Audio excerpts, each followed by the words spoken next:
আমরা এখন অসমতার একটি অঙ্ক করব। সেই অঙ্কটি 42তম বিসিএস পরীক্ষায় এসেছিল, অর্থাৎ পরীক্ষার জন্য অঙ্কটি খুবই গুরুত্বপূর্ণ।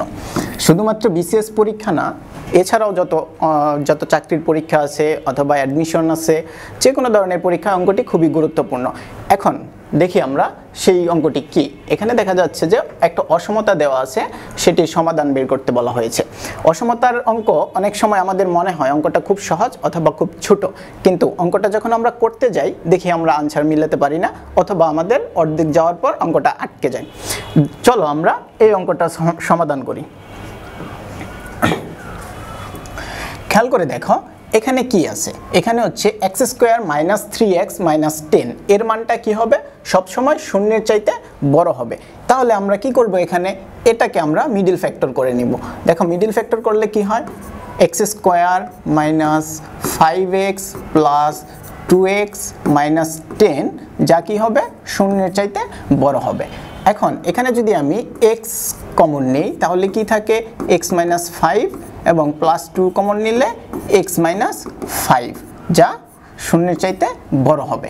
এখন খেয়াল করে দেখো যদি আমি x - 5 কমন নেই তাহলে কি হয়, x + 2 এটা কি হবে, শূন্যের চাইতে বড় হবে। এখন হচ্ছে আমাদের মনে হতে পারে যে আনসারটা কি হবে, +5 এবং -2, কিন্তু খেয়াল করে দেখো এখানে খুব গুরুত্বপূর্ণ একটা টপিক আছে, সেটা হচ্ছে এই যে সমীকরণটা, এই সমীকরণটাতে খেয়াল করলে বুঝতে পারবে যে দুইটা রাশি বা দুইটা পদের গুণফল হচ্ছে শূন্যের চাইতে বড়। তাহলে এখানে কি তুমি বলতে পারো না যে দুইটা যেই পদ, এখানে যদি এর মানটা প্লাস হয় এবং এর মানটা প্লাস হয় তাহলে এই দুইটার গুণফল সবসময় প্লাস হবে, এটা কিন্তু আমরা বলতে পারি। এছাড়াও আরেকটা কিন্তু কন্ডিশন আছে, যেই কন্ডিশনে এর মানটা পজিটিভ হবে। সেটা কি, সেই ক্ষেত্রে হচ্ছে দুইটাই যদি আমার নেগেটিভ হয় তাহলেও কিন্তু আমার শূন্যের চাইতে বড় হবে, কারণ কি নেগেটিভ ইন্টু নেগেটিভ হচ্ছে পজিটিভ। তাহলে চলো আমরা হচ্ছে প্রথমত প্রথম কন্ডিশনটা নিয়ে নিই। প্রথম কন্ডিশন কি হবে, x - 5 সেটা কি হবে, শূন্যের চাইতে বড় হবে। এবং তাহলে দ্বিতীয়টা কি হবে, দ্বিতীয়টাও হবে শূন্যের চাইতে বড়। এটা হচ্ছে আমাদের প্রথম কন্ডিশন।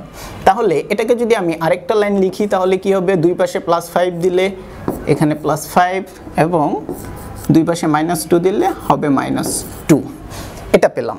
এখন খেয়াল করো এখানে যদি আমি আবার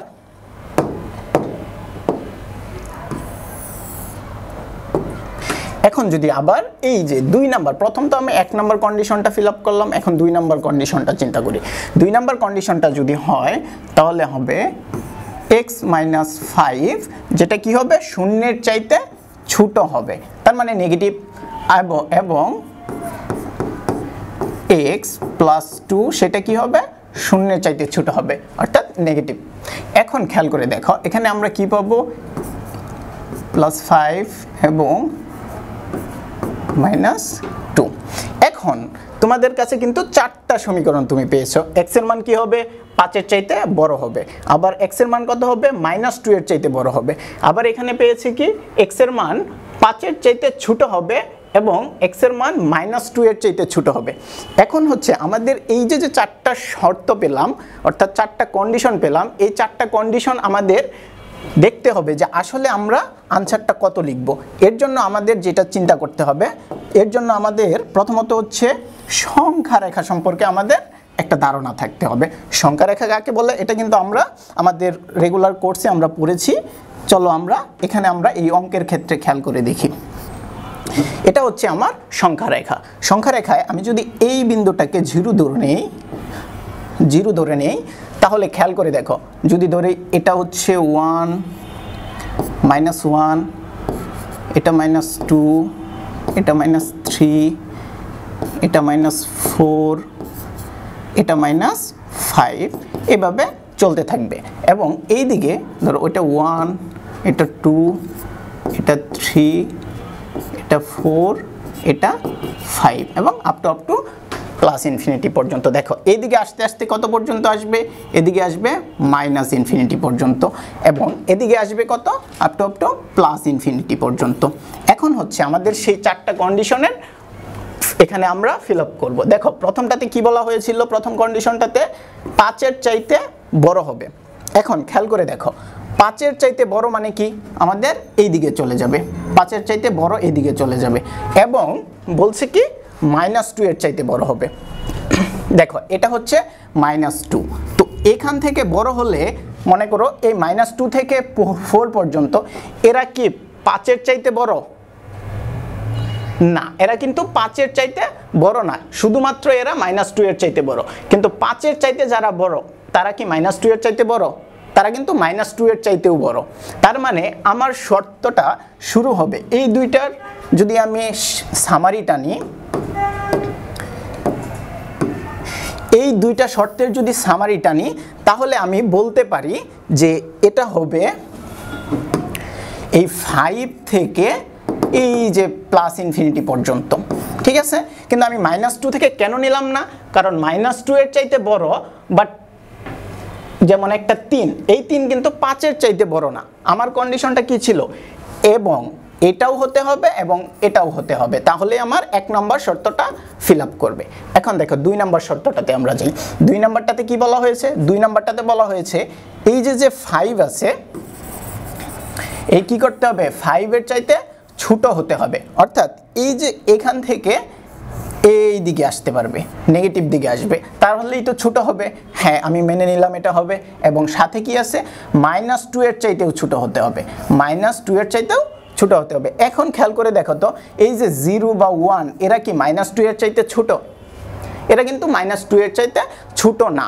তাহলে তোমার এখান থেকে কে হবে, এই দুইটা শর্তেরই ফিল আপ করবে, -2 থেকে ইনফিনিটি পর্যন্ত। অর্থাৎ এই শর্তটা আমরা তাহলে বলতে পারি, তাহলে আমরা এটাকে বলতে পারবো যে -2 থেকে সে হচ্ছে ইনফিনিটি পর্যন্ত যাবে, ঠিক আছে। এবং এই শর্তটাকে আমরা কি পেয়েছি, প্লাস থেকে 5 থেকে প্লাস ইনফিনিটি পর্যন্ত যাবে। তাহলে এই দুইটা শর্তকে যদি আমি দেখো, এই দুইটা শর্তকে যদি আমি ইউনিয়ন করি, অর্থাৎ আমি কি পেলাম, আমি পেলাম হচ্ছে এই যে -2 আছে, -2 থেকে এই দিকেরগুলা এবং +5 থেকে এই দিকেরগুলা, তার মানে এই মাঝখানের যে সংখ্যাগুলো থাকবে সেই সংখ্যাগুলো কিন্তু আমার শর্তটাকে ফিল আপ করে না। তার মানে আমার আনসার কি হবে, খেয়াল করে দেখো বি নাম্বারটা। আশা করি তোমরা এই অঙ্কটা বুঝতে পেরেছো। আমি চেষ্টা করেছি সব কিছু একদম ভেঙে ভেঙে বুঝিয়ে দেওয়ার জন্য, আশা করি তোমরা বুঝতে পেরেছো। যদি তোমরা না বুঝে থাকো তাহলে কমেন্ট সেকশনে জানাবে।